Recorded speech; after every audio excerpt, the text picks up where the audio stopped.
இதை அவங்க கொண்டு போய் அந்த இஆர்ஓ என்று அழைக்கப்படுகிற எலெக்ஷன் தேர்தல் நடத்தும் அதிகாரி இருப்பார் இல்லையா, ஐஏஎஸ் ஆஃபீஸர்ஸ், அவங்ககிட்ட கொடுப்பாங்களாம். அவங்க அந்த டாக்குமெண்ட்டை வந்து இணையதளத்தில் ஏற்றி டிசம்பர் மாதம் 9ஆம் தேதி வரைவு வாக்காளர் பட்டியல் வெளியிடுவாங்களாம். இந்த வரைவு வாக்காளர் பட்டியலில் நம்ம பேர் வந்துருச்சான்னு நம்ம போய் பார்க்கணுமா. நம்ம பேர் வந்துருச்சான்னு நம்ம பார்த்த பிறகு ஒருவேளை பேர் வரலன்னா என் பேர் வரலன்னு சொல்லி திருப்பி நம்ம எழுதி போடணுமா. ஜனவரி 9 வரைக்கும் அதுக்கான காலக்கெடு.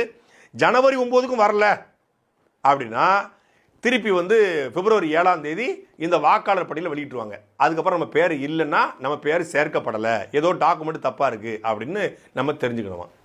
இப்போ நம்மகிட்ட இருக்க கேள்வி என்னென்னா, வெறும் 30 நாளைக்குள்ள, அதாவது மொத்தம் 90 நாள் கொடுக்குற வெறும் 30 நாளைக்குள்ள 5.5 கோடி வாக்காளர்களுக்கு தமிழ்நாடு முழுக்க எப்படி இந்த திருத்தத்தை செய்ய முடியும்?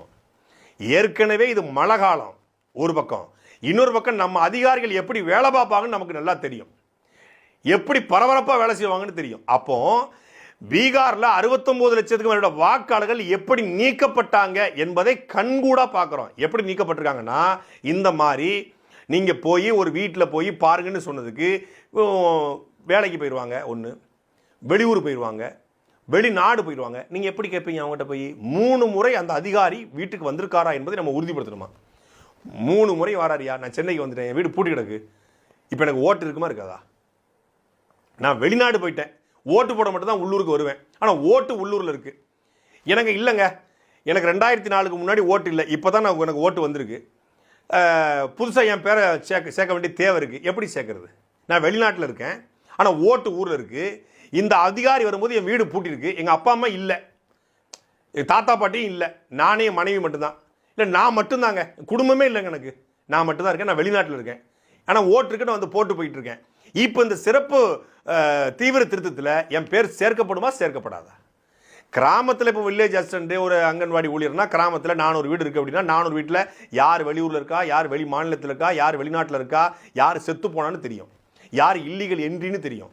ஆனால் நகரத்தில் தெரியுமா? தெரியாது.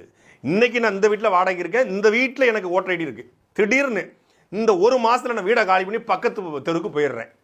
பக்கத்து தெருவுக்கு போயிட்டேன், எனக்கு ஓட்டு இந்த தெருவில் தான் இருக்குது, ஆனால் இந்த ஒரு மாத காலத்தில் என்னால் மாற்ற முடியல, ஆனால் தேர்தல் தான் வரப்போதே, தேர்தலுக்கு ஓட்ட போகலான்னு நினைக்கிறேன். இப்போ இந்த வீட்டுக்கு வருவான், இந்த வீட்டு வரும்போது அவர் இல்லையா, அவர் மாறி போய் ரொம்ப நாள் ஆச்சேன், நான் இந்த நாள் தான் போயிருப்பேன், மாறி போய் ரொம்ப நாள் ஆச்சுன்னு சொல்லுவான். இப்போ என்ன பண்ணுவாங்க? இல்லை, சுழிச்சிட்டாங்க, முடிஞ்சு, ஓட்டு கிடையாது. எனக்கு இந்த வீட்டுக்கு வர மாட்டாங்க, இந்த வீட்டில் எனக்கு வந்து ஆள் இல்லைன்னு சொல்லிடுவாங்க, ஓட்டு இல்லை. இது இப்படி எத்தனை பேருக்கு நடக்க வாய்ப்பு இருக்கிறது?